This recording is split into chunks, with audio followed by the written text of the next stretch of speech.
السلام عليكم ورحمة الله. وعليكم السلام ورحمة الله وبركاته. ما شاء الله الحمد لله والصلاة والسلام على رسول الله وعلى آله وصحبه أجمعين. നമ്മുടെ പഠന മന്ദിരത്തിലെ നമ്മളെ മുതിർന്നവരുടെ ക്ലാസ് ഏകദേശം 50 വയസ്സ് കഴിഞ്ഞവരെ തുടങ്ങി ഏകദേശം 70 വയസ്സുള്ളവരെ പഠിപ്പിക്കുന്നുണ്ട്. കഴിഞ്ഞ വീഡിയോയിലൊക്കെ അങ്ങ് കാണാം. അരനൂറ്റാണ്ട് ഖുർആനുമായിട്ട് ബന്ധമില്ലായിരുന്ന ആള് 16 ദിവസം നമ്മുടെ ഈ പഠന രീതി കൊണ്ട് അൽഹംദുലില്ലാഹ് 4 ഖത്ത് ഓതിയ അദ്ദേഹത്തിൻ്റെ അനുഭവങ്ങൾ പറയും. ഈ അനുഭവങ്ങൾ പറയുന്നതിന് വേണ്ടിയാ നമുക്ക് ഒരുപാട് പാഠങ്ങൾ ഉൾക്കൊണ്ട് എത്ര പഠിക്കാത്തവരെയും മുന്നോട്ട് കൊണ്ടുവരാൻ പറ്റും. അതുമല്ല, ഈ തൊട്ട് മുമ്പുള്ള വീഡിയോ നമ്മൾ പറഞ്ഞെന്താ, ലോക ഭാഷകളിൽ ഏറ്റവും എളുപ്പം പഠിക്കാൻ പറ്റിയ ഭാഷ ഏതാണ്? അറബിയാണ്.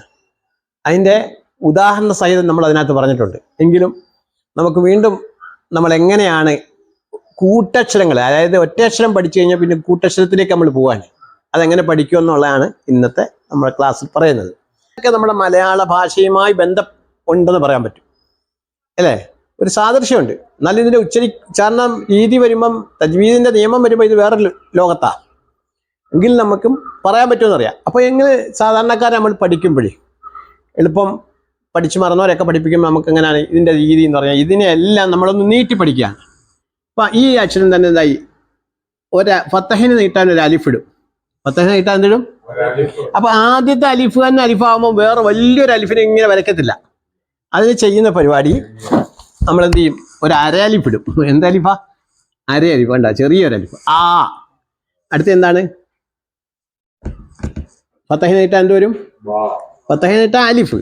എപ്പോഴും നമ്മൾ പറയേണ്ടത് എന്താ, അക്ഷരത്തെ നീട്ടാനല്ല, ഹർക്കത്തിന് നീട്ടാനാണ്. ഇത് നമ്മൾ അടിസ്ഥാനമായിട്ട് അറിയാം. നീട്ടേണ്ട 3 അക്ഷരങ്ങളുണ്ട്.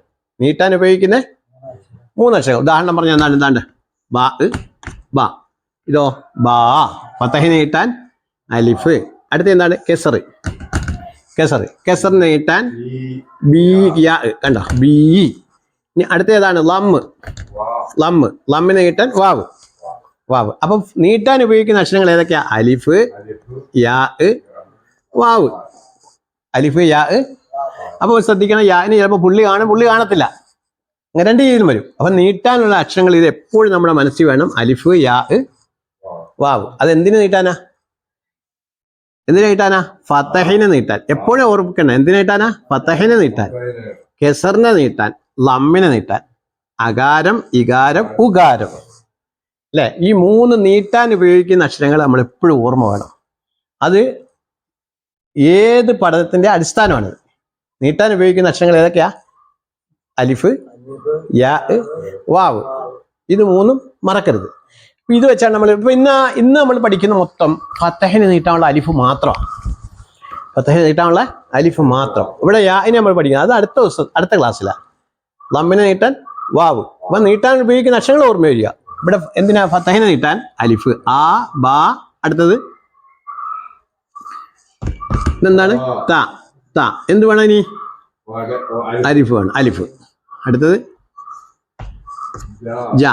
ഫത്തഹ നീട്ടാൻ അലിഫ്, ജ. അടുത്തത് ദ. ഇതോ ദാ. ഇത് റ. അപ്പോഴായി റാ. എല്ലാം നീട്ടി പറഞ്ഞാൽ മതി. ഇവിടെ ആ എന്ന് പറയുമ്പോൾ ആ, ബ, ബ, ത, ത, ജ, ജ, ദ, ദ, റ, റ. ഇത് സീനാണ് അക്ഷരം. പക്ഷെ നമ്മൾ ഉച്ചാരണം പഠിച്ച എങ്ങനെയാണ്? സ. സ. ഇപ്പോഴോ? ഇത് ഷീനാണ്. പക്ഷെ നമ്മൾ എന്താണ്? ഷ. ഷ. ഷ നീട്ടാൻ എന്ത് കൂടെ വേണം? അലിഫ്. അലിഫ് എപ്പോഴും ഓർമ്മ വേണം. ഫത്തഹിന് നീട്ടാൻ അലിഫ്. അടുത്തത് എന്താണ്? ക. ക നീട്ടാൻ എന്ത് വേണം? അലിഫ് വേണം. ഇതിനകത്ത് നിങ്ങൾക്ക് എളുപ്പമുള്ള അക്ഷരങ്ങളെ മാത്രമേ ഞാൻ എഴുതുന്നുള്ളല്ലോ. അടുത്തത് ല. ലാ നീട്ടാൻ എന്ത് വേണം? അലിഫ്. അടുത്തത് വാ. വാ. വാ നീട്ടാൻ എന്ത് വേണം? അടുത്തത് മീമ്. മീമിന് ഫത്തഹിട്ട മാ. മാ. അപ്പൊ എന്തായി? മാ.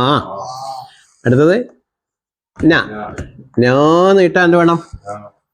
അലിഫ്. അടുത്തത് ഹ. ഹ. ഹാ നീട്ടാൻ എന്ത് വരും? അലിഫ് വരും. അടുത്തത് യാ.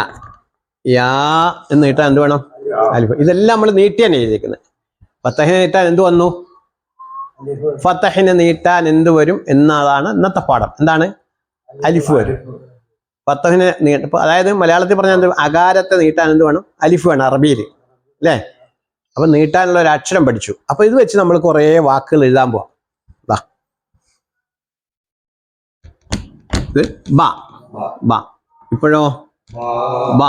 ഈ അക്ഷരം വീണ്ടും ബ ബ എഴുതി. ഇത് ലം ഇട്ടു. അപ്പൊ എന്തായി? ബാബു എന്നായി. ബാബു. പക്ഷെ ഈ അറബി ഒരു ലം ഇട്ട ബുന്നാവും. ബാബുൻ. എന്താണ്? ആ. ഇനി നമ്മൾ എഴുതാം ഒരക്ഷരങ്ങൾ വായിക്കണം. ഇതെന്താണ്? ഈ അക്ഷരം സീനാണ്. സീനാണ്. സീന് സുക്കൂൻ ഇട്ട സ് എന്ന് വായിക്കും. എങ്ങനെ വായിക്കും? ഈ സ് എന്ന് വായിക്കുന്നത് ഇസ് എന്ന് വായിക്കണം. ഇസ്. ഇവിടെ ഇസ് എന്നുള്ളത് നമുക്കൊരു കാര്യം ശ്രദ്ധിക്കാറുണ്ട്. കാരണം ഈ രണ്ടക്ഷരങ്ങൾ മിക്കവാറും സുക്കൂൻ ഇട്ട് വരുമ്പോൾ ഉള്ള ശബ്ദം നമ്മൾ അറിഞ്ഞിരിക്കണം. ഇവിടെ ഇസ് എന്ന് വായിച്ചു. ഇവിടെ ഫത്തഹാണെങ്കിലോ അസ് എന്ന് വായിക്കും. ഊ ആണെങ്കിൽ വായിക്കും ഉസ് ഉസ് എന്ന് വായിക്കും. ഇവിടെ മാ ആണെങ്കിൽ എന്ന് വായിക്കും മസ് എന്ന് വായിക്കും. ഇതാണെങ്കിലോ ദസ്. ഇത് ഓർമ്മ വേണം. ഈ പദങ്ങൾ നമ്മളിങ്ങനെ പദങ്ങൾ ഈ പഠിച്ച അക്ഷരങ്ങൾ മൊത്തം ഇവിടെ കൊണ്ടുവരണം. മനസ്സിലായി? അപ്പൊ ഈസ് ദസ് മസ് ഷസ് കസ് എന്നൊക്കെ പറയാനുള്ള ഒരു കഴിവുണ്ടാക്കി എടുക്കണം. അപ്പൊ രണ്ടക്ഷരങ്ങൾ ചേർച്ച് നമുക്ക് പറയാൻ പറ്റും. കണ്ടോ? ഇവിടെ വാണെങ്കിൽ എന്ത് പറഞ്ഞേ? ഈ സീൻ്റെ ശബ്ദം മനസ്സിലാവും. വസ് വസ്. ഹ ആണെങ്കിലോ ഹസ്. യാ ആണെങ്കിലോ യസ്. റ ആണെങ്കിലോ റസ്. മാഷാ അല്ലാ. അതാണ് പഠിക്കുന്നത്. അപ്പൊ ഇവന് രണ്ടക്ഷരം പഠിച്ചു. ഇനി മൂന്നാമത്തെ ചേർത്ത് വായിക്കാൻ പഠിച്ചു. എന്തായി? ല. ല എന്ന് നീട്ടായില്ല. ഇസ്ല. ഇസ്ല. എങ്ങനെ വായിക്കും? ഇസ്ല. എങ്ങനെ വായിക്കണം? ഈ സീന്റെ സുക്കൂൻ നമ്മൾ ശ്രദ്ധിക്കണം. ഇസ് എന്ന് പറയണം. എങ്ങനെ വേണം? എളുപ്പത്തിൽ ഫാസ്റ്റ് പറയുന്ന പോലെ ഇസ് ഇസ്. ഇപ്പൊ ഇതാ ഒരു അലിഫൂഡ് ഇട്ടു. അപ്പൊ എന്തായി? ആ മാഷാ അല്ലാ. ഇതാ മീം ഇട്ടു. മീമിന് ലം ഇട്ടു. ഇസ്ലാമു. എന്താണ്? ഇസ്ലാമു. ഇസ്ലാം എന്ന് വേണമെങ്കിൽ സുക്കൂൻ ആവണം വരുന്നത്. ഇപ്പൊ നമ്മൾ പറഞ്ഞ ഇസ്ലാമൂന. രണ്ട് ലം ഇട്ടാലോ? ഇസ്ലാമുൻ. എന്തായി?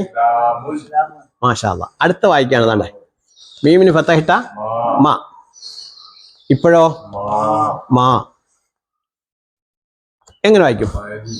നീട്ടണം. ഇവിടെ ആദ്യത്തെ നീട്ടണം. മാലി. ആ. ഇനി ഒരു അക്ഷരം പഠിക്കാനുള്ളത് ശ്രദ്ധിക്കേണ്ട ഒരു അക്ഷരമാണ് ലാമാണ്. പക്ഷെ അതിനകത്തൊരു ഹംസ് കയറി കിടന്ന കാഫായി മാറും. ഈ കാഫായി മാറും. അപ്പൊ എന്തായി? മാലിക്കു. ഈ കാഫിന് പോലാണ് എഴുതിയത്. മനസ്സിലായോ?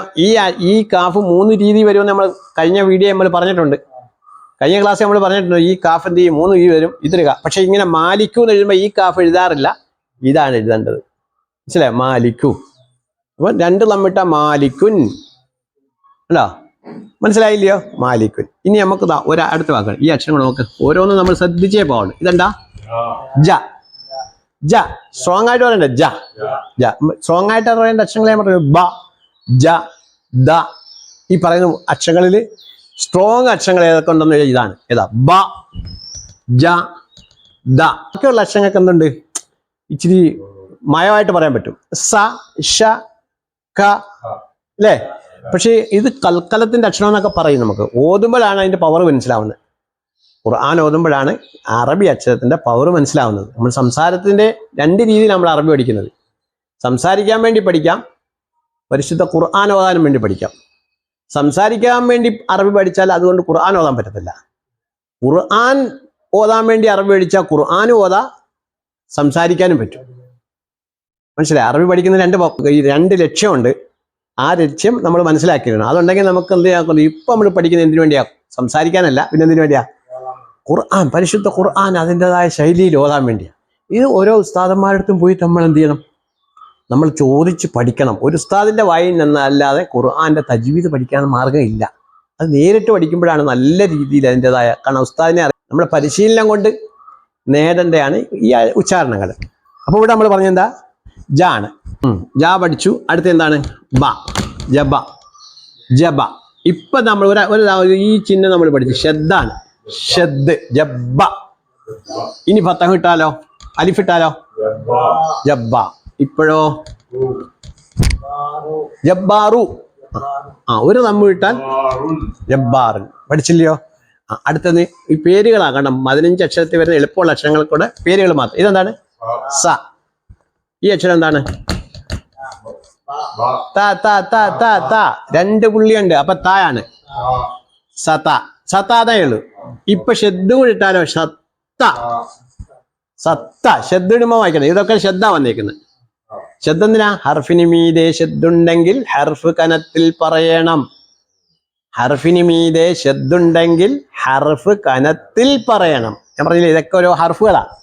ഹർഫിന് ഈ W പോലുള്ള ഈ ഷെദ് വന്നു കഴിഞ്ഞാൽ കനത്തി പറയും. അപ്പൊ സത്ത. ഇപ്പോഴോ? സത്ത. റു. ഒരു നമ്മിട്ട സത്താറുൻ.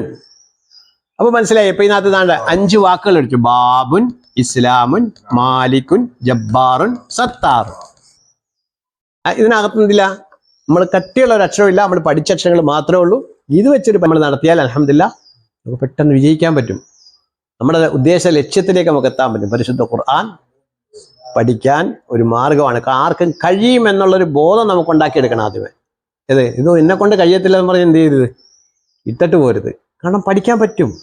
ഞാൻ ഇന്നലെ പറഞ്ഞില്ലേ, ഏറ്റവും എളുപ്പം പഠിക്കാൻ പറ്റിയ ലോക ഭാഷയിൽ ഏതാണ്? അറബിയാണ്. അൽഹംദുലില്ലാ. അത് മനസ്സിലായില്ല? ആ, ബ, ത, ജ. ആദ്യത്തെ ഒന്ന് വായിച്ചു നോക്കെ.